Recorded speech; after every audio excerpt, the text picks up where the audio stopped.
Yan. Parang ano, yan. Lagyan nila lagi sa loob para ay pakita ko sa inyo. Yan. Ito pala, ayan ah. Ito, meron tayo itong ayan. Ayan, nagpipisa na siya oh. So ayan, balik tayo dito sa ginagawa natin.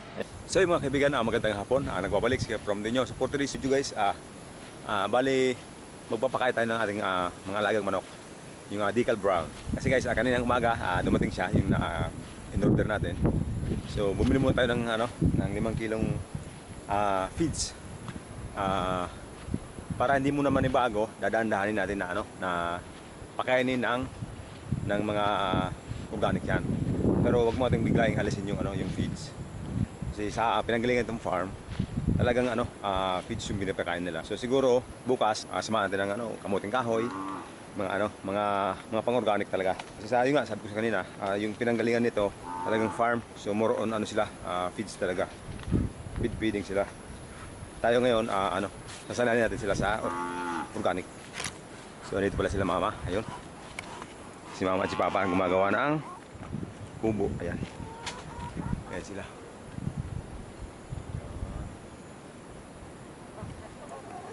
So tayo, magpapakain tayo ng ating mga alagang manok. So itong feeds na to, para doon yan sa organic. Yung iba doon sa kabila. So ayun.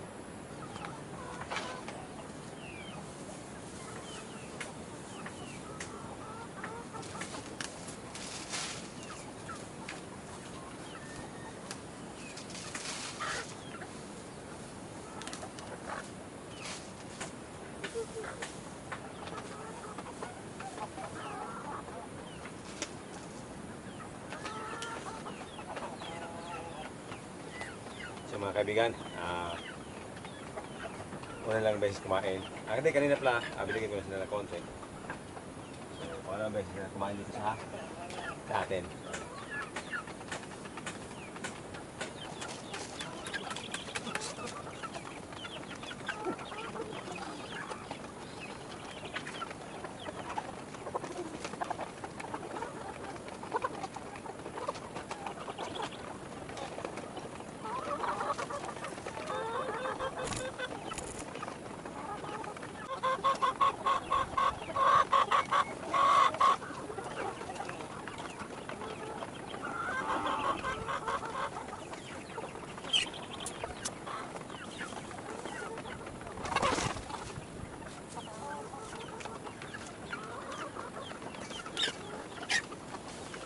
So yun guys, hindi pa sila sanay sa tao. So every time na pupunta ko doon, pumipigla sila. So hindi pa sanay.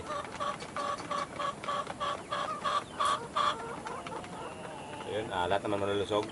Good job, good job. So nga pala guys, yung mga gusto mag-order, kung sabi kayo sa akin, nagre-reseller ako nito. So ayun, PM nyo lang ako, kumbala. Shoutout nga pala doon sa binila ko kanina, nag-deliver, kuya, ate, good job, salamat.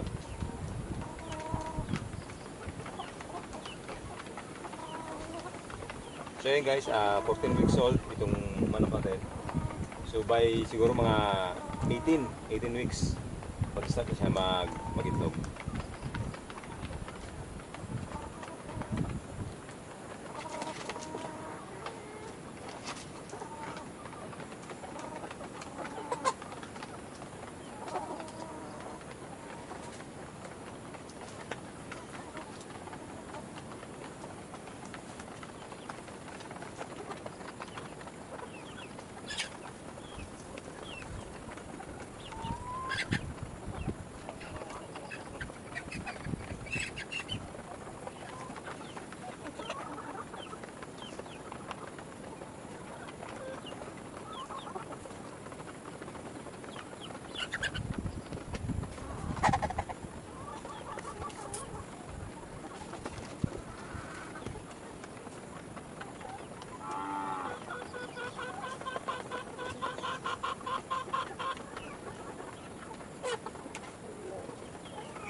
So yun, guys, maganda naman.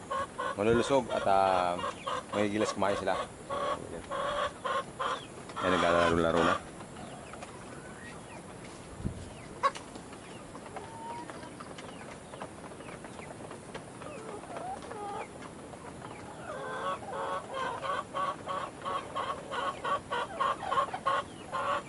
So yun, after nung guys, after natin magpakain nun, may tubig naman na.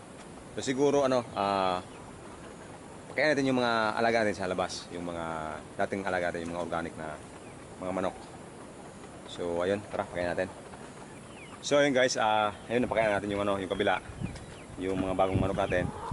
So ngayon, pakain natin yung mga organic, yung mga Rhode Island Red, Rhode Island Dark Mahogany, Saso.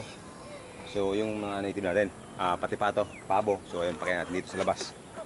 So ayun. So first, maglagay tayo ng tubig. Yan, lagyan natin tubig. After noon, maglagay tayo ng yan. Yan. Yan. Uy. Yan. Sige, kain.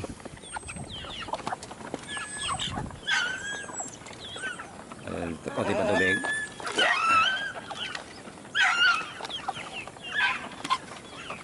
So yun guys, ang pagkain ng ating mga manok. Salo-salo na yan, puti aso.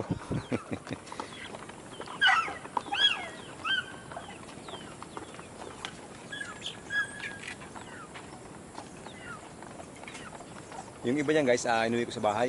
Yung ibang alaga natin, inuwi ko sa bahay para yung isa, kasi may sipon, yung iba may sipon. So doon, pagaling ko muna sa bahay, pagalingin ko. Tapos yung iba, medyo mapapayat. So kaya doon ko sa bahay para mapakain na maayos. Dito kasi maraming kaagaw, so hindi sila nakakain na maayos talaga. Mamaya, balikan ko itong meron ako ditong tawag doon, yung namisa. Yung napisa na na manok. Mamaya pakita ko sa inyo. So yan guys, pakita ko sa inyo yung ating, ayan, yung bagong pisa na sisiw. 4 nga lang. Ayan, pure Rhode Island Red. Ayan guys. Bali, yung nanay niyan, yung dalawa na sa labas. Ito lang yung naglimlim. Kasi nga, yung mga Rhode Island natin, hindi naglimlim. So, sa native natin pinalimliman. So, ito nga pala guys, ito yung ating mga itlog. Kuha natin to. Ito yung, ilan to piraso? 2, 4, 9. 9 pieces dun sa loob ng kubo. Plus ito guys, meron dito tayong, ayan. Ito bagong itlog to. Kasi ito, bagong itlog. Suko natin to para mapalimliman natin sa incubator. Ayan. Ay, itong dalawa ay mag-iwan tayo dito ng tag-isa. Yung bago. Asan na yun? Ito, tsaka ito ata yun. Yan. Itong dalawa iwatan dito. Kasi bago pa to eh. So tama yan dyan. Pag-iwanan. Yeah. Tsaka ito pa. Ang dami. So sana magpisa pa to guys kasi matagal na to eh. Siguro mga meron na itong nasa 9 days siguro. Yan. Kasi ito guys, mag-iwan tayo ng isang piraso dito. Para maglimliman nila. Pag hindi sila magalit. Yan. Tsaka ito, dalawa yan, bugok. So huwag na natin yan, sama. Mamaya itapon ko yan.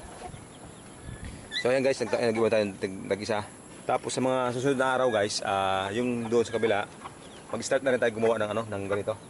Itlogan na ganito para kung sakaling mangitlog na sila. Kasi mga 1 month o 3 weeks guys, mag-start na daw yung mangitlog. So kailangan natin may ready yung itlogan nila.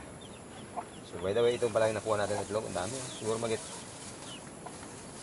kulang 30, mga ganon. Pero mga ganon, mga 30. So ayan, iuwi natin, i-disinfect natin para matanggal yung yung germs, basta gano'n, para matanggal, para may saga natin dun sa incubator. So ayun, diyan ka muna. Tapos magpakain muna tayo ng baboy. So ayan, makamusog na sila. Yan guys, oh. Yung iba ando na.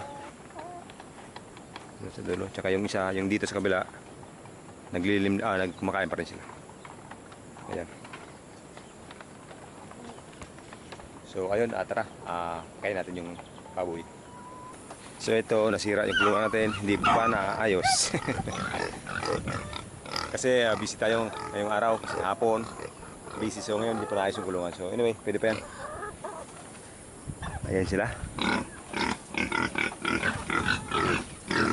Ayan. Ayan guys, so silang nasira nila. Yun doon. Anyway, okay pa naman yan. Ang importante, hindi makawala. So, ayun, kuha mo tayo tubig. Saka natin pakainin sila.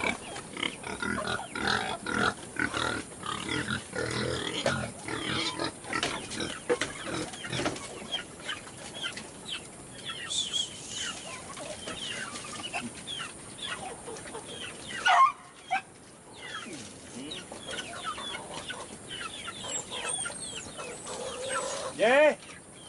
Wala sigit na, sigit! Muna daspan!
Promise forever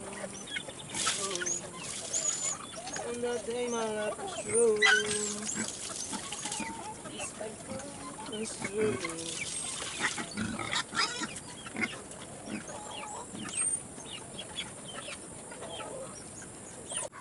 So yun guys, tapos na tayo magpakain. Hindi ko na nagugasan kasi nasa loob yung walis doon sa kulungan. So nagkatanggal na naman nung net. So bukas na lang yun linisan. Sige, gabi na din. Gabi rin naman. So anyway, ayan. Tignan natin yung ating mga alaga dito.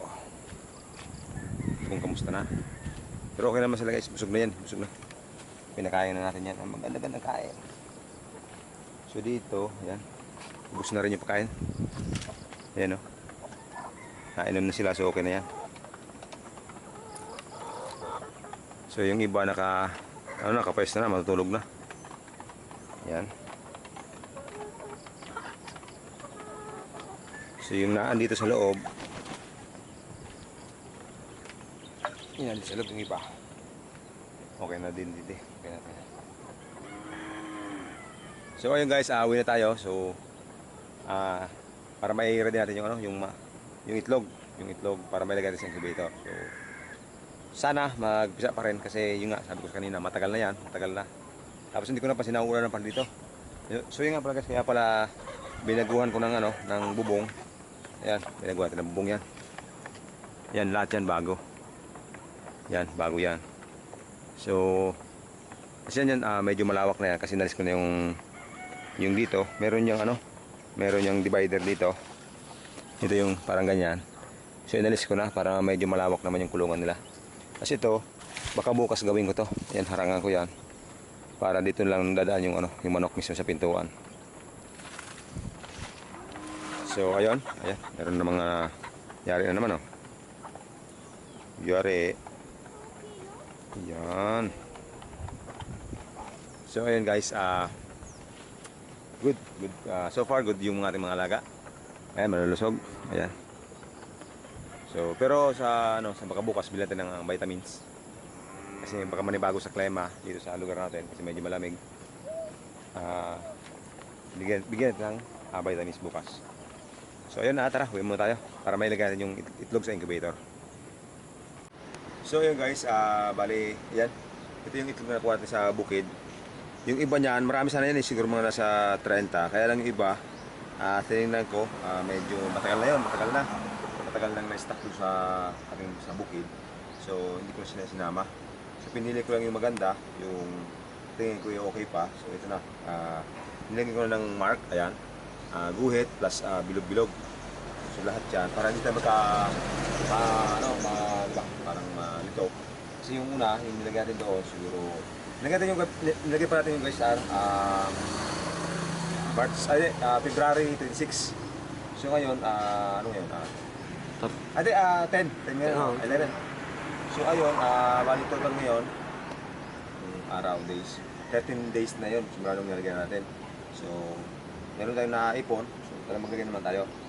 So ayun guys, tara, lagyan natin ito sa incubator. So ayun pala guys, yung mga nauna pala na itlog, i-move natin sa gilid para itong bago yung ilalagay natin dito sa may bupana. Kasi sabi nung nag-deliver ko sa akin, mas maganda daw palagi nasa unahan yung sa gitna yung bagong lagay para kasi may sinasabi siya para maganda, ayaw ko. So ayun, gagawin natin guys, baliktad natin yon kasi hapon na din naman. Baliktad natin daw, silagyan natin sa gilid. So yung bagong lagay, bagong lalagay natin itong itlog. So nilagay ko ng parang yan. Nilagay sa loob para hindi magsama-sama yung mga una tsaka ito. So para madali natin mabaliktad. So ayan. So guys, tara. Ibig natin ito, baliktad natin. Tapos maglalagay tayo.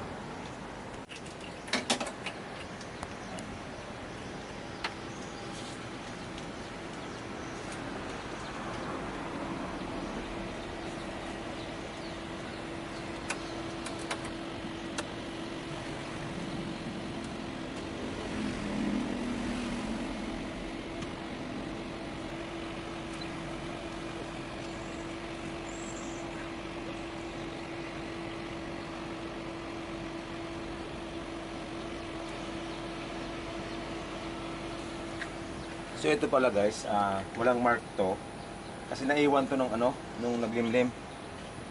Tinignan ko, hindi ko na sinabi na markan. So sana mapisa pa rin kasi matagal na to sa nakahiwalay eh.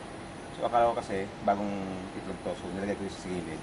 So yun pala, nung sinilip ko sa ilaw, medyo buo na siya, so malamang talagang matagal na to. Pero dito pa lang sana sa gilid. Yan. Tapos ito guys, ayun bugok to, bugok. Ayan nabula-bula. So ibig sabihin bugok yan. So ayos natin to. Ayan. So balik maalala nyo guys, yun, nasa 25 pieces yan. Siguro ngayon nasa mag-20 na lang. 5, 4, 21 na lang. 20 na. Pero yun isa. 20 na lang, 20 itlog na lang. Kasi yung 5, panay ganon. Parang bumubula siya. So bugok yun, bugok. Parang may butas. So yun. Tapos yung ito, lagyan na natin guys. Lagyan natin yung Yun. Tapos yun pala guys, bago natin lagyan ito, ipakita ko sa inyo. Ayan. Ito pala, ayan Ito, meron tayo itong, ayan, nagpipisa na siya So, ayan, naiwan yan guys ng mga inahin na pinalimliman ko. So, nakita ko, mukhang okay pa naman. So, nilagay ko sa incubator. So, kaya yan, napisa siya, ayan, malapit na Ayan So, ayan, balik tayo dito sa ginagawa natin. Ayan. So, ayan, paglagyan natin ito. Siguro mga yung guhit na muna, yung guhit. Para hindi tayo malito.